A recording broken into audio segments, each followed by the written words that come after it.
do Espírito seja nosso professor, para que a mensagem que vamos aqui examinar, as escrituras que vamos estudar, possamos traduzir a segundo a sua vontade, não para a nossa própria destruição. Entregamos nas suas mãos, em nome do nosso Salvador e amém. Olá, amados, sejam todos bem-vindos ao canal Termo Isaías.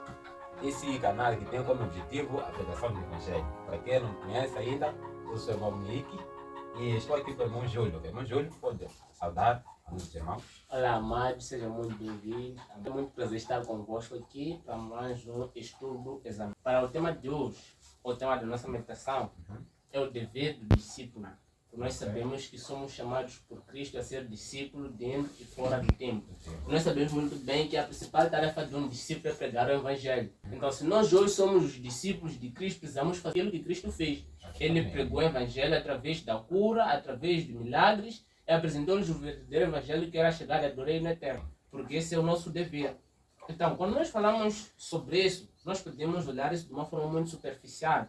Vamos escavar seguindo a Bíblia. O que a Bíblia fala acerca do discipulado? É algo que se faz sem tomar primeiro o Espírito Santo na dianteira. Nós precisamos santificar as nossas vidas e dedicarmos-la a Cristo.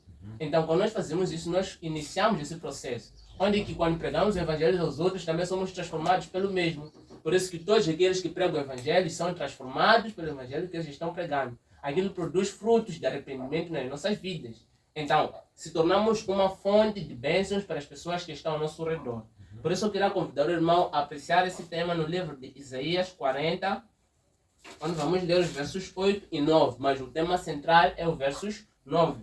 Os versos 8 diz assim: seca-se a erva e caem as flores, mas a palavra do nosso Deus subsiste eternamente, ou permanece para sempre. Nós temos uma certeza, a palavra do Senhor nunca mudou. Ele disse algo e aquilo aconteceu. Aconteceu com o povo de Israel, e eles viveram experiências vivas que o Senhor havia revelado através de seus profetas e se cumpriram. Até que eles alcançaram a promessa de herdar a Canaã terrena.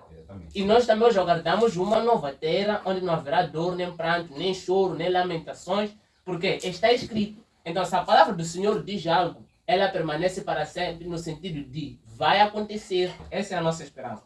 Agora, os versos 9 diz assim: tu, anunciador de boas novas, a Sião, sobe a um monte alto.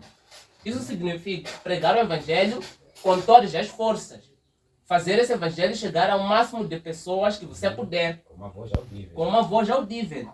Tu, anunciador de boas novas a Jerusalém, levanta a tua voz fortemente. Levanta-a, não temas, e diz às cidades de Judá: eis aqui está o vosso Deus. O tema central da vida de um profeta é chamar o povo, principalmente o povo de Israel, a observar que está aqui o nosso Deus. O Deus que criou os céus e a terra deixou princípios para que o homem pudesse seguir. Nós sabemos que o plano principal de Deus ao criar o homem foi que esse se assemelhasse a ele em características físicas e em atitudes. Ou seja, o nosso caráter deve identificar Cristo nas nossas vidas. Ou seja, nós precisamos redefinir os nossos princípios. Nós precisamos tomar novas atitudes. Devemos se arrepender e voltar aos princípios divinos.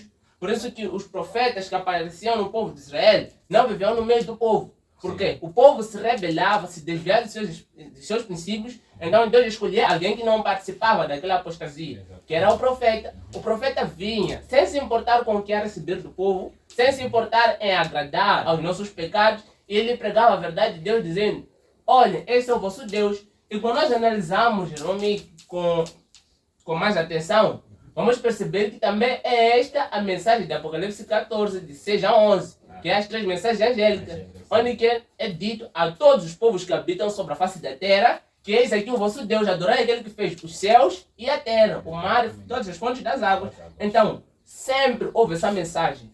Essa mensagem, durante 6 milênios que a terra tem de existência, sempre soaram para que o povo pudesse observar a Deus como um Deus que lhe tirou do pecado para a sua maravilhosa luz, transformando as nossas vidas e se assemelhando a seu caráter.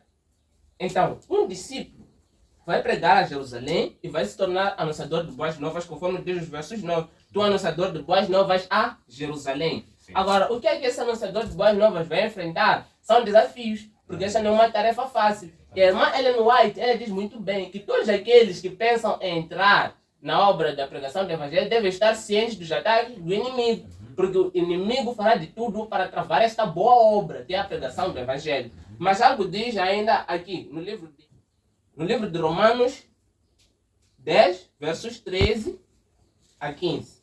Diz assim: porque todo aquele que invocar o nome do Senhor será salvo. Ou seja, a salvação não é restrita a ninguém. No meio do povo de Israel, nem todos são israelitas, nem todos são salvos, porque nem todos entregaram seu coração a Deus. Mas Deus diz: todo aquele que invocar o meu nome, este será salvo. Então nós percebemos que Deus é um Deus que amou o mundo e abriu a porta da salvação, dizendo: vinde. Todo aquele que aceita, ele também o aceita. Então, a mensagem é dada a todos sem fronteira, mas nem todos vão aceitá-la. É como dentro da igreja. Nem todos estão dispostos a sacrificar os seus antigos princípios, a sacrificar os seus gostos para fazer a vontade de Deus, a sacrificar o seu eu para que Deus viva neles, o Cristo ressurreto. Mas a pergunta que é dita nos versos 14 do mesmo Romanos é: como, pois, invocarão aquele a quem não creram? Exatamente. E como crerão em quem não ouviram? E como ouvirão se não há quem pregue? Essas são perguntas feitas ao discípulo. Sim. Porque a igreja está a relaxar, vendo que no mundo os últimos acontecimentos já se fazem sentir. Nós vemos as grandes potências mundiais já fazendo os eventos finais acontecerem. Nós vemos os conflitos que estão se desenrolando tanto na natureza como na vida dos homens. Isso mostra que Cristo está prestes a vir. Mas o que é que a igreja faz a respeito daqueles que não conhecem a palavra de Deus? Então, como é que a igreja permanece em silêncio, sendo que a pergunta continua a ser dita: como ouvirão se não há quem pregue? Como está escrito: quão formosos os pés dos que anunciam a paz, dos que anunciam as coisas boas. Ou seja, os pés são as atitudes. Por nós sabemos, em Salmos 19, versos 105, diz: lâmpada para os meus pés é a tua palavra, e luz para os meus caminhos.